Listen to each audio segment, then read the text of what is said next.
les vois pas et puis laisser. Qu'est-ce que je dois faire d'un tel mari? Dites-moi. Mettez-vous à ma place. Que vous soyez vraiment aussi sous le stress.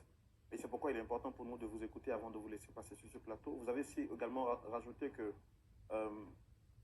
l'une des raisons, pour ne pas dire l'une des conditions pour vous, pour aller ou pour lui donner des enfants, vous avez exigé de lui qu'il fasse un test et qu'il aille jusqu'au mariage. Oui, c'est tout ce que je lui ai demandé. Je vais faire test parce que quoi? Parce que tu as fini de fouiller, de te parler. Depuis j'ai épousé cette femme, je ne suis jamais sorti dehors. Maintenant, je vais faire test à cause d'elle ou bien je fais test à cause de qui? Monsieur, vous nous avez sollicité parce que vous souhaitez trouver une solution. Mais les histoires qu'elle raconte, ce sont des mensonges. Mais si vous ne nous dites pas la vérité, on ne pourra pas vous aider. Mais c'est la vérité, je vous ai expliqué. Je vous ai dit de ne pas la laisser mentir ici. Je vous ai déjà tout expliqué. J'ai demandé juste des conseils. Maintenant, regardez ce qu'elle est en train de dire. Est-ce que ce que madame est en train de nous dire sur ce plateau est vrai ou faux? C'est faux. Sébastien, c'est faux. Dis la vérité. Même ma camarade Marina, tu ne l'as pas laissée. C'est faux. Comment ça c'est faux? Donc ici aussi tu es ivre. Assume-toi un jour. Hein? D'accord, d'accord. Bon, je pense qu'on a pris le temps de vous écouter. On a entendu la version de chacun de vous. Il est temps maintenant de laisser nos pasteurs se prononcer sur la question en vue de nous aider à trouver une solution à ce problème épineux entre Sébastien Okou et Dame Ruth Kobenan. Alors, pasteur, je me permets de faire le résumé rapide de ce qui a été dit sur ce plateau. Monsieur Kobenan, monsieur Sébastien Okou est venu sur ce plateau nous disant qu'après 10 ans de mariage, son épouse, mariage traditionnel, on va rappeler que son épouse refuse de lui donner des enfants. C'est vrai qu'ils ont eu un enfant, mais ce dernier est décédé suite à une maladie. Et c'est sur ce plateau que nous allons comprendre et découvrir de la bouche de son épouse, Dame Ruth Kobenan, que cet enfant serait décédé par l'irresponsabilité de son mari, qui lui est venu le jour alors que l'enfant était malade, tout ivre. L'enfant est donc décédé, n'ayant pas eu les soins nécessaires. Alors, Dame Ruth Kobenan dit qu'elle est d'accord, puisqu'elle étant chrétienne, elle ne peut pas sortir de ce foyer, elle est d'accord pour donner des enfants à ce dernier, à condition que celui-ci devienne responsable. Premièrement, à cause de sa vie de débauche, elle souhaite d'abord qu'il fasse un test de dépistage pour s'assurer qu'il n'a pas contracté une maladie durant cette tournée nocturne.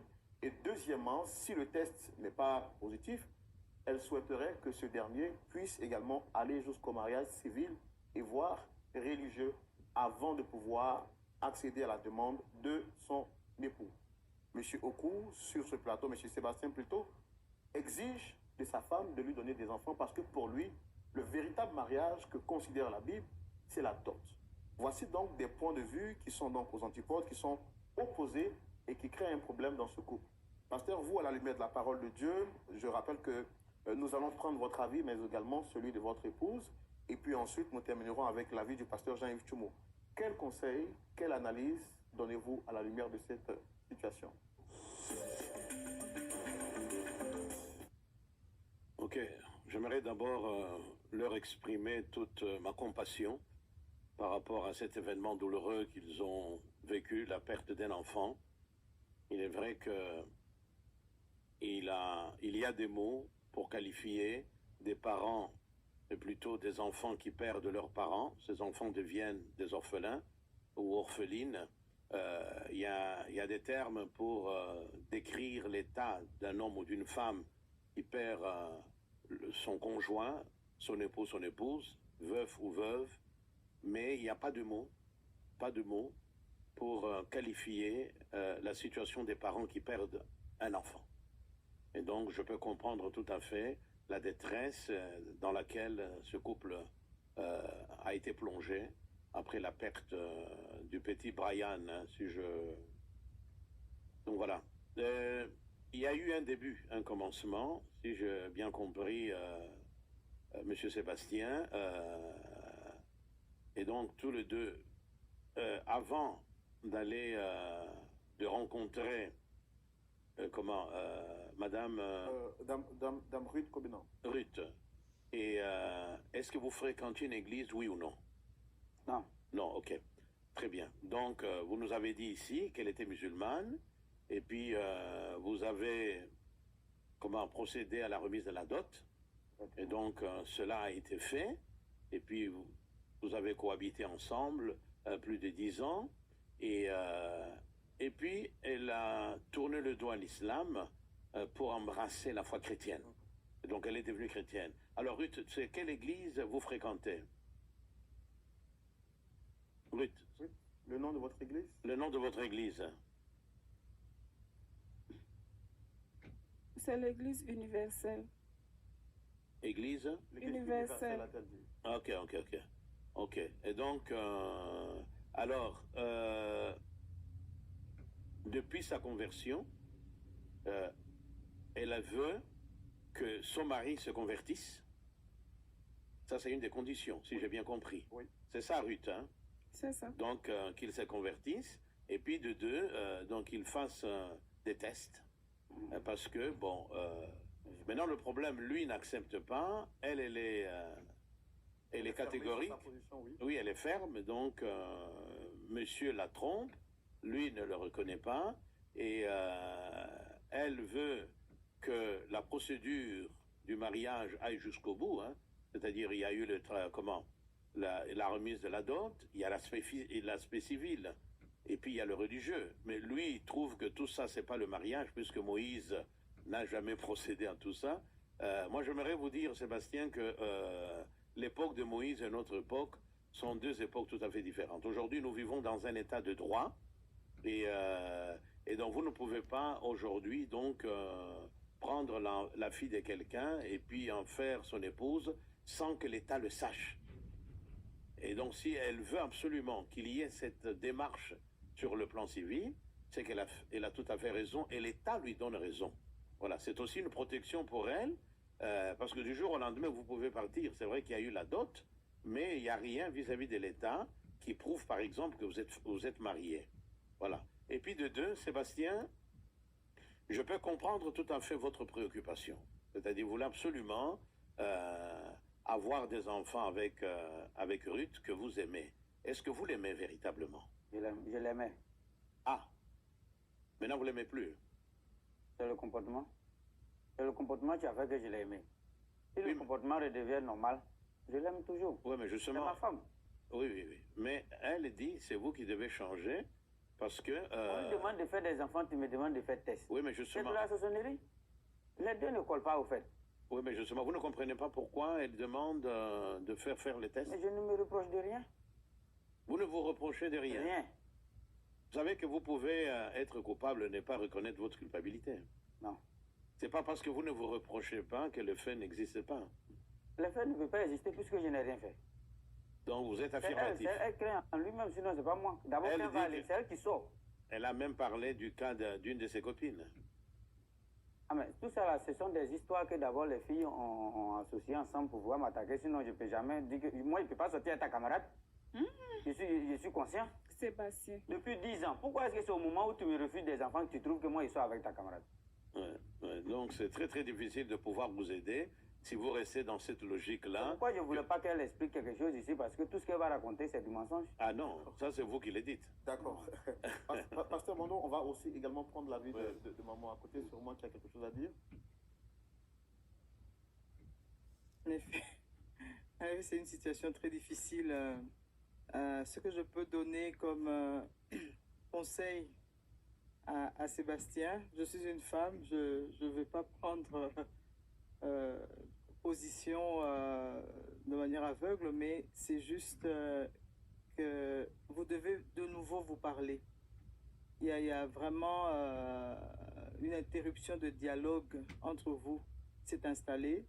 Vous devez vous parler, vous devez vous comprendre et essayer de trouver un point d'accord, si je peux dire, parce que là, vous êtes vraiment sur deux chemins opposés. Si vous voulez que les choses s'arrangent, vous devez absolument mettre vos égos de côté, chacun, et essayer de vous parler, d'arranger les choses. Parce que vous êtes tous les deux responsables hein. Vous êtes parents, donc, et vous avez un avenir devant vous. Et vous avez, Sébastien, vous avez ce désir d'avoir encore des enfants. Donc, il faut absolument faire un travail. Il faut absolument mettre certaines choses de côté, colère, essayer de parler calmement. Et puis, on ne fait pas des enfants juste parce que pour soi-même. Il faut qu'il y ait un partenaire. Il faut qu'il y ait quelqu'un avec qui faire, quelque part, avoir des enfants. Parce que faire des enfants, c'est comme si c'était un objet qui doit faire juste des enfants. C'est une personne, c'est une femme à respecter. Elle a des sentiments, elle a des émotions. Il faut prendre compte de cela. Ce n'est pas juste un morceau de bois qui doit faire des enfants. Donc il faut aussi écouter son corps, écouter son cœur et l'écouter par rapport à ce qu'elle a à dire. Et voilà. Donc c'est tout ce que je peux dire. Essayez de recommencer à parler sans colère, sans se fâcher. Et vous arriverez peut-être à commencer à résoudre votre problème. D'accord. Merci beaucoup, Maman Bando. Nous allons donc terminer cette série d'interventions de nos pasteurs avec celle de notre pasteur consultant maison, le pasteur Jean-Yves Tchoumou. Pasteur Tchoumou, vous avez écouté les conseils du pasteur Joseph Bando et son épouse. Quel est votre point de vue également de cette situation que vous avez suivie en direct avec nous sur ce plateau? Merci Roland. Merci beaucoup. Sébastien, bonjour. Bonjour. Ça va? Ça va. D'accord. Tu veux régler le problème qu'il y a entre toi et ta femme? Je veux qu'elle change. Bon. Elle doit changer quoi? Elle doit me faire des enfants. D'accord. Elle doit accepter de coucher avec toi. Me faire des enfants, oui. Elle doit accepter de coucher. Tu dis que ça fait deux ans qu'elle couche pas avec toi. Effectivement. Voilà. Bon, donc, elle doit accepter de coucher avec toi. Oui. C'est ça qui est ton problème. C'est mon seul problème qui est là. C'est ça qui est là. D'accord. Mais quelqu'un t'a posé la question tout à l'heure, est-ce que tu aimes vraiment ta femme? Je l'aime, c'est pourquoi j'ai besoin des enfants. Mais c'est le comportement qui est en train de me décourager. Bon. Quand on parle de sentiments, est-ce que tu penses que en agissant violemment avec elle, en l'agressant, tu penses que elle va se coucher en bas de toi? Au contraire, c'est elle qui m'agresse. Non. Je Parce suis que devenu moi, sa je ne femme. suis pas dans votre maison, mais ce que je constate sur le plateau, c'est que tu es violent. D'abord, on lui donne la parole, tu dis que tu ne veux pas qu'elle parle parce qu'elle va mentir. Tu dis à ta femme qu'elle va mentir. C'est pas de la violence, hein? Tu la traites de menteuse devant nous ici, qui sommes des étrangers pour vous. Et tu dis que tu l'aimes. Tu es sûr de ce que tu dis là? Si. Maintenant, comme elle est en colère contre toi, c'est parce qu'elle est en colère contre toi qu'elle refuse de coucher avec toi. Et toi, tu empires la situation. Tu sors avec toutes les petites filles, tu vas dans les maquis, tu fais tout ça. Hein? Et puis bon, tu viens et tu dis que tu n'as pas la paix dans ta... Quand vous avez fait 10 ans là, pendant les 10 ans là, vous étiez en paix dans la maison, non? Parce que tu l'as respecté. Parce que tu l'as respecté. Mais maintenant que tu ne la respectes plus, elle aussi, elle te fait front. C'est ce que tu dois comprendre. Parce que, comme quelqu'un l'a dit, ce n'est pas un morceau de bois. Elle a des sentiments, c'est une personne à part entière. Ce n'est pas parce qu'elle a accepté de coucher avec toi, de devenir ta femme, que maintenant, là, tu vas penser qu'elle n'a pas de vie. Vous aimez bien votre